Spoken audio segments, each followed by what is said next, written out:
Assalamualaikum warahmatullahi wabarakatuh. Perkenalkan, saya Putri Azalia dengan NPM 2206059111.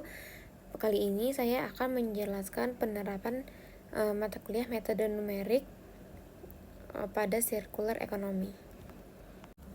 Pertama-tama yang harus kita lakukan adalah kita harus stay conscious terlebih dahulu sebelum melakukan segala sesuatu. Kali ini kita juga akan tetap menggunakan metode DAI5 untuk menyelesaikan case-case yang ada. Jadi yang harus kita ingat pertama yaitu adalah initial thinking, yang kedua intention, yang ketiga idealization, yang keempat instruction. Baik, masuk ke dalam pembahasannya, yaitu saya akan membahas kasus-kasus yang terkait pada circular economy dan apa keterkaitannya terhadap metode numerik.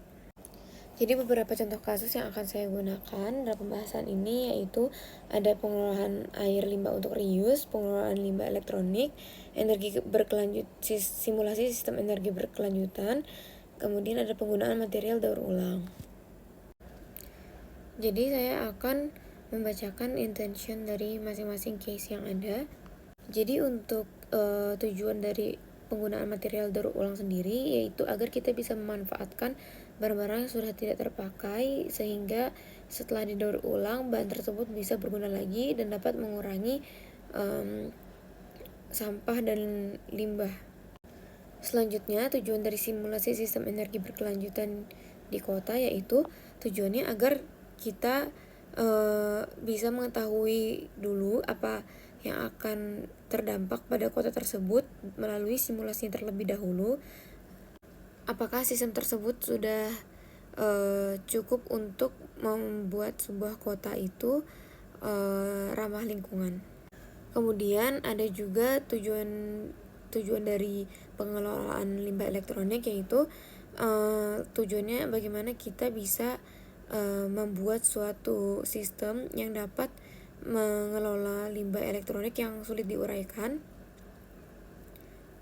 Selanjutnya untuk pengelolaan air limbah untuk di reuse yaitu kita tujuannya memiliki sistem yang dapat mengelola air limbah sehingga air limbah tersebut dapat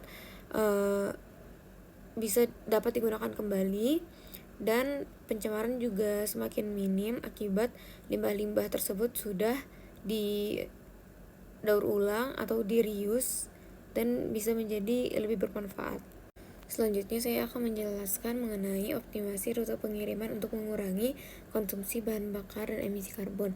Jadi yang pertama pada intentionnya yaitu kita harus conscious tentang keadaan sekitar kita. Kita merencanakan rute pengiriman yang paling efisien dan meminimalkan konsumsi bahan bakar dan emisi karbon. Selanjutnya initial thinkingnya adalah mempertimbangkan kebutuhan logistik, kapasitas dan kendaraan serta geografis dan lalu lintas kriteria optimasi. Dan untuk idealization dan instructionnya masih sedang saya proses, nanti akan saya lanjutkan kembali. Jadi kesimpulan dari penerapan circular economy adalah terciptanya ekonomi yang lebih berkelanjutan dan stabil dengan mengalihkan fokus dari model ekonomi yang linier yaitu ambil buat buang ke model sirkular, mengurangi dampak lingkungan negatif seperti polusi dan emisi gas rumah kaca, dorongan inovasi dalam desain produk material dan model bisnis menciptakan peluang ekonomi baru dan mendorong perkembangan industri hijau. Dengan mengurangi ketergantungan pada sumber daya alam yang semakin langka dan mahal melalui daur ulang dan pemanfaatan kembali bahan yang ada, serta peningkatan kesejahteraan sosial dengan menciptakan pekerjaan baru, meningkatkan akses terhadap produk yang tahan lama dan mudah diperbaiki, serta membangun komunitas yang lebih berkelanjutan. Dengan demikian, circular economy tidak hanya memberikan solusi untuk masalah lingkungan, tapi juga menciptakan peluang ekonomi dan sosial yang lebih baik untuk masa depan.